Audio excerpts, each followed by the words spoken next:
welcome back to the Florida Aviation Network's broadcast from the 51st Annual Sun and Fun Aerospace Expo. We're broadcasting live and in the clear from the Central Florida Aerospace Academy here on the EAA, on the Sun and Fun campus, and it's a delight to have you back with us. My name is Ron Timmermans. I'm one of the many hosts for the Florida Aviation Network, and I'm delighted that you joined us today. So each year, the General Aviation Awards Committee takes applications and determines the winners of an individual in each of three categories. One is CFI, another one is the FAASTeam Rep of the Year, and the third one is the Aviation Maintenance Technician of the Year. So the way this award works, applicants submit their package showing their qualifications and the like to the local Flight Standard District Office. In our case, it's in the Orlando Flight Standard District Office, or FAASTeam as we like to pronounce the acronym. And then they're judged by the FAA folks there, and from all the applicants, one FAASTeam Rep, one CFI, and one AMT of the Year is selected. They then compete at more of a regional level, and those winners go to a national level, and eventually national award winners are selected in each of those three categories: CFI, FAASTeam Rep, and AMT. It is indeed an honor to win at any of those levels because it shows that you are set apart from your peers and have also done a lot of volunteer work for aviation safety, and the like. Joining me today are two of the FAASTeam winners from the Orlando FAASTeam. First of all, Mr. Brent Moran, who was selected as the FAASTeam Rep of the Year for the Orlando FAASTeam, and on his left, Mr. John Tenney, who was selected as the CFI of the Year for the Orlando FAASTeam. Gentlemen, congratulations to both of you. It's great to have you here, and it's I'm pleased for you, the honor that you have received and all the hard work that I'm sure you've done to get that honor. So let me just start asking some questions to get to know a little bit more about you. John, you're a CFI, obviously, in the Orlando FAASTeam, or in the Orlando area, and you fly different airplanes and you give flight instruction. Give us a little bit of your background. How many hours do you enjoy doing flight instruction still, or are you retired, or what are you doing? Well, they're not mutually exclusive. Okay. We've tried to retire before, haven't we, Ron? And we end up coming back in. I have, 9,100 hours. I'm still teaching actively at Orlando Executive. I'm also doing a lot of simulator instruction in my own company, Experienced Pilot Services, and some aircraft instruction as well. So I'm staying active. Excellent. Good. And Brent, I know you're a flight instructor as well as a FAASTeam Rep. Tell us a little bit about your background. Number of hours, are you an active flight instructor? Very active. I got about 1,300 hours. I'm a CFI, CFII. Currently have 4 CFI candidates, 1 CFII, 1 instrument student, and 1 commercial student I'm trying to finish up. Wow, way too busy to have another full-time job, or I have one of those too. Oh, you do? Sadly, yep. You are a busy fellow indeed. Well, that's good. Well, Brent, so you were selected as the FAASTeam Rep of the Year for the Orlando FAASTeam. Tell me a little bit about the FAASTeam. Our audience may not understand what a FAASTeam Rep is or does. Okay. So we host monthly seminars on behalf of the FAA. So if you want to know what's going on, you can get an FAAsafety.gov account. You can put in their parameters to see what seminars are coming up. And we cover a wide range of topics. I typically do the IMC stuff as part of the EAA IMC club, but we cover diverse topics. This coming month, we're doing one on helicopter rotor wash and the turbulence that it creates. Next month, the person to my left has volunteered to do one on simulator training. And thanks for reminding me. Yeah, definitely. I'll be ready. So we cover a wide range of topics, and oftentimes we get participants to give us some topics that they want to cover.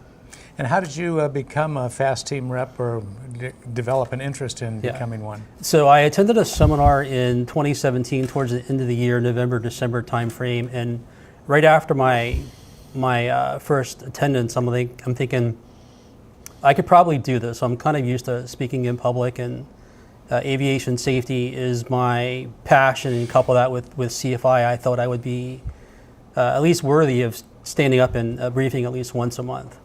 And I have been to a number of Brent's wings seminars at Sanford, and I've learned something every time I've come. He is an excellent speaker, as he mentioned.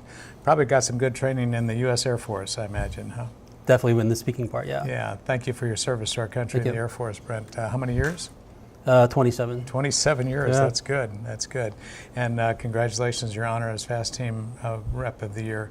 John, so I know you work in FAASTeam, not FAASTeam, you're a FAASTeam Rep as well, and you do wing seminars as well as flight instruction. So part of your qualifications to become CFI, I imagine, had to do with some of your work as a FAASTeam Rep. So tell us about your work. Yeah, I would guess that was a big part of it. Well, first of all, I want to compliment Brent, and I believe you two put the IMC program together, didn't you?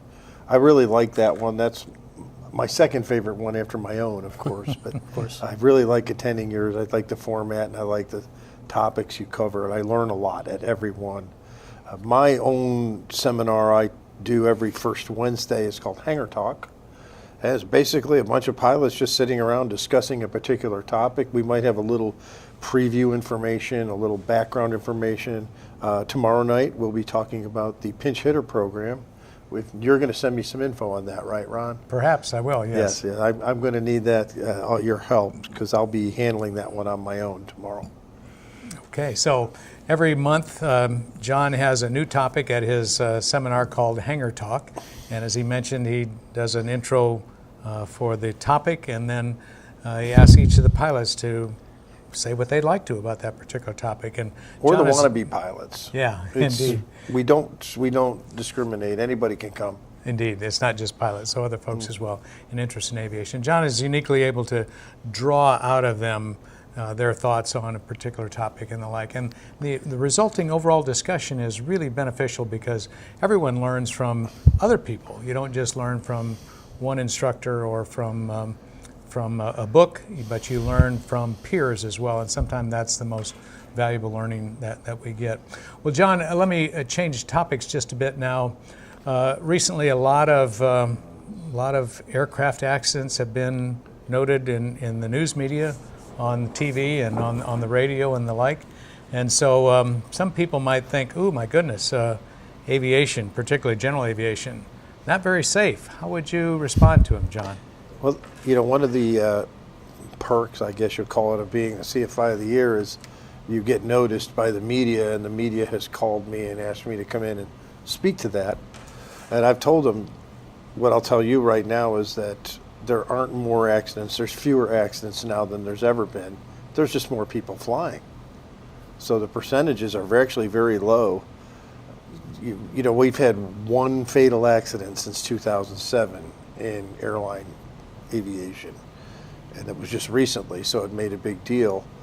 But really, there's nothing dangerous about flying right now. I would tell people the most dangerous part about your flight, the next flight you take, is going to be the drive to the airport. Indeed, and so be cautious out there if you're driving to the airport. Again, that may be the most dangerous part of your endeavor for the day, is getting to the airport so that you can take what may be a much safer form of transportation, flying, either in commercial airlines or in general aviation airplanes. John, you also do quite a bit of simulator-assisted training. Tell us a bit about that, and why does that help promote safety? Well, I started with SimCom, which is a Orlando-based simulator training facility back in 1992, and I worked on and off with them part-time for almost 31 years. I'm not with them anymore. I started my own company that uses simulators. But what really got me excited about it is I've started seeing people using them in their house. There's people building simulators in their homes or in their offices or in their dorm rooms. I noticed that we have an online network where people can all fly together. They can log on to VATSIM or Pilot Edge, one of those two networks, and you can fly your simulator alongside other people who are flying their simulators. And we noticed that when we open up Daytona Beach Airport, like the tower and ground controllers, Embry-Riddle flocks onto the airport. There's all of a sudden a bunch of Riddle planes flying around, just for one example. This is all in simulation. Yeah, this is virtual world. Yeah. Yes, it's not real world. But one thing I'm noticing, and Brent, I'm sure you're seeing this too, when the people come to learn from you, they're a lot more familiar with the airspace, with the phraseology more than and the phraseology is getting more and more complex because we're getting more and more required readbacks now than we've ever had, which is increasing safety. Indeed it is. But it does make it more challenging for someone learning to fly to know what phraseology they are supposed to use and what they're supposed to read back, what's mandatory, what's correct, and also how to do it quickly so you don't tie up the frequency. So I think that this simulation world has helped us with that a lot. I'm really excited about how I see people come out of that simulation world and come into the actual aviation world, and they're doing pretty well. Indeed, and I've seen your simulator in your office, John. I was amazed and impressed by how you can quickly and easily change the cockpit view from one particular airplane to a completely different one, just in a matter of programming just a few quick steps, and you're looking at it. That was my goal. Yeah, and I wanted to make a multi-platform simulator that was still useful in training for those particular aircraft. And it's a challenge. I've learned that the most common phrase uttered by a simulator technician is, "Why is it doing that?" I've had some pilots ask for the same thing when we're in the cockpit, and that's generally not a real good phrase to hear, is it? I had a JetBlue captain tell me that's a standard call out on the Airbus. Okay. Why is it doing that, or what's it doing now? Yeah, what's it doing now? Yeah. Brent, let's return to the monthly seminars, the Wings seminars and IMC Club presentations that you do at Sanford. So what are these folks, mostly all commercial or high-end aviation people? Or? No, we get a wide range of people. We got 0 hour all the way to ATP. And we've been doing this for about, me personally, about 8 years. And so we get a lot of the same attendees. So it's almost family. But what we try to stress is, and we cover the fact that they go 0 hour to ATP. So if a person asks the question, we make sure that we don't have someone to kind of over talk. But and the beauty of this is you'd be surprised who you learn from. You may have a student pilot who happened to learn something from their CFI. They bring that in. You've got experienced ATPs. We've had people from the FAA attend, and there's a local flight school in Sanford. We get some of those as well. So we get a wide range of people attending. Yeah, and there's something for learning by any pilot that comes, regardless of their experience level. Indeed. Yeah, because when I'm up there presenting, I don't know everything, and oftentimes I will choose a topic that I don't know a whole lot about because I have to do some research. And then I go out there, and in the audience is someone that has either lived through that or has a wealth of experience, and so they add to that. I'm not up presenting PowerPoints and that's it. The beauty of all this is getting the dynamic from the audience and the feedback and the participation, and we get a lot of good comments about that. Yeah, audience participation, excellent. And I noticed that you often do that, and the group that comes to Sanford almost every month is almost like a family now. They've Very been coming much so, yeah. month after month. Yeah. They know each other, they kind of introduce themselves again and refresh on who they are and how much time they've had and what they're flying. And of course everyone has a little bit of pride, and if someone says, hey, I just passed a check ride, or I've made a certain milestone, I mean, we all applaud and we encourage folks, and all this is important. It helps us in our aviation journey, and I think it contributes to safety. If we're interested in aviation and interested in learning, we are going to be safer pilots as a result, indeed. Well, John, so you had mentioned simulator training can actually add to safety. Do you have an example of recent, one of your clients that has gone through your simulator training that you can tell us what they did or what they did better? Oh boy, okay, I wasn't ready for this, but I can think of one just right off the top of my head. Is I recently got an email from a King Air pilot who I had told him if he was flying in an icing situation where he was picking up little ice, they were in the right icing zone, that if he noticed, certain things, I told him this is what you need to do. You need to go to this checklist, you need to turn those on, you need to turn those on, and you should get your performance back. And he emailed me and he said, this is funny, right after I left you, I'm flying along, I get in that, I noticed I'm starting to lose some performance. He goes, I opened the ice vanes, I turned on the igniters, and all of a sudden everything came back. He said, so thank you. I think you saved me a scary day. Yeah, well, that's good. So some of those emergencies can be done in a simulator that you would just never do in the actual airplane. But isn't it important to learn what to do, or maybe better yet, what not to do in a particular emergent situation in the safety of a simulator, that even if it does hit terra firma, It's not going to injure you or me in the simulators. So that's And a good some you thing. don't dare do in the real plane. Exactly. We've been exactly. doing a lot of Pilatus training lately. Yeah. Single engine. I'm not going to fail an engine in a single engine airplane. That's probably not a good idea. No, I'm not going to do that. But in the sim, Yeah. sure. Indeed. All right, yeah. you're a glider. Yeah, and then what? So I do, when I give a flight instruction, I do a simulated engine failure, of course, and to practice the so-called best glide speed and configuration that helps extend the glide to maybe a nearby airport or a better landing opportunity than what is right underneath you at the time. But those are things that you can do maybe from altitude where it's safe enough, and then when you get down low to the ground, add power and go around. So that's in like a Bonanza? That's what I do mostly is Bonanzas. Is there an advantage, I have a question about that, and you're the expert on this, is to pull the prop all the way back? Yeah, indeed. It's a part of the POH checklist for best glide. You assume a particular airspeed for that particular model of Bonanza in this case, and that would be the airspeed at full gross weight. You actually adjust that speed if you're less than gross weight, and so almost always you're less than gross weight. So I help the pilots make sure they understand which is the proper number for their best glide speed. Yeah. And then we set up for a best glide speed, pitch and trim for that, look at the vertical speed, and oftentimes it's minus 14, 15, 1600 feet per minute descent rate. And then I have them pull the prop back. It doesn't go all the way to feather in a single engine airplane like it does on a twin, but it'll come back to a very coarse pitch.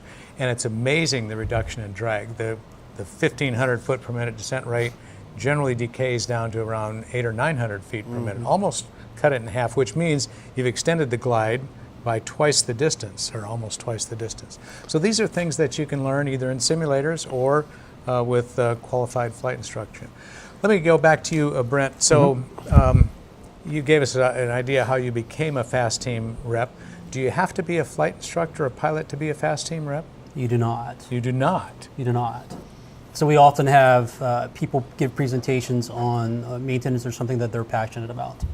So we have a wide range of speakers. We actually have one person that is a pilot, a fireman that comes in and typically briefs something on safety. His last briefing was on North Sea and those sorts of things. So it isn't just about being a CFI.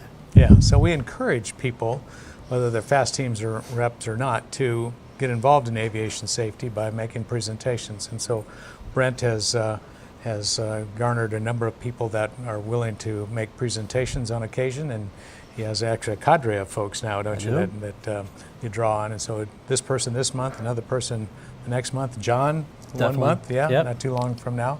Good. So you don't have to be a CFI, you don't even have to be a pilot to be a FAASTeam rep. So someone might ask, okay, if I'm thinking about being a FAASTeam rep, what would I get out of it, Brent? For me, it's personally rewarding in the fact that if I don't know a subject, I get to do the research and I get to learn about my craft a little bit more. And also just the participation from the audience and just the being a champion for, safety and FAA and just A champion for safety. I like yeah, that. yeah, champion for safety. And a lot of people will text me, they'll ping me that attend the seminars like, hey, what about this? I'll help them do some interpretation of maybe some piece of the FAR. I may say, hey, reference the AIM. This is something that you might want to consider. I get that quite a bit, actually. Indeed. There's a lot of references we have as pilots. A lot of isn't there? references, yeah. Indeed. It's just personally rewarding. Personally rewarding for Very you. much And so. John, for you as a FAASTeam rep, also rewarding or not so much? So I was in it before it was FAASTeam. In the 90s, it was aviation. Safety counselor. Well, actually, it was accident prevention Oh, counselor okay. You're first. not Then way we went back. to ASC, aviation safety counselor. But I like the concept of the FAASTeam. Certainly, technology has helped us a lot. You don't have to be physically present to some of these. Some of these are Zoom meetings. I'm thinking of like Laura Herman does her thing on Saturday mornings. There are other places you can go to, and there's one during the week, I think, that's just aimed at CFIs. You can participate in it. And what Brent just said is really key, is that, like you always say, you always introduce yourself as a student pilot. And I admire that because we are all student pilots. We are We're all indeed. ready to learn.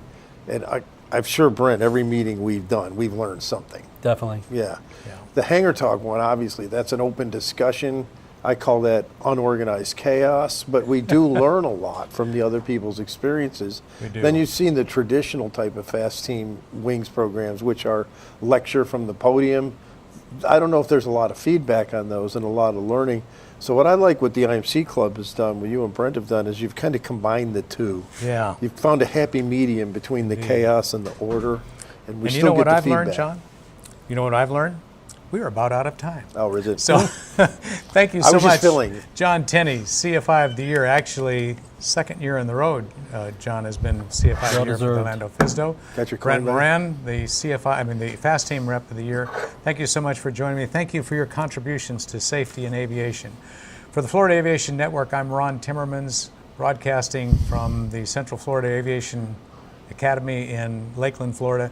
Come see us, and if not, stay tuned. There'll be more interviews for you to follow with the Florida Aviation Network.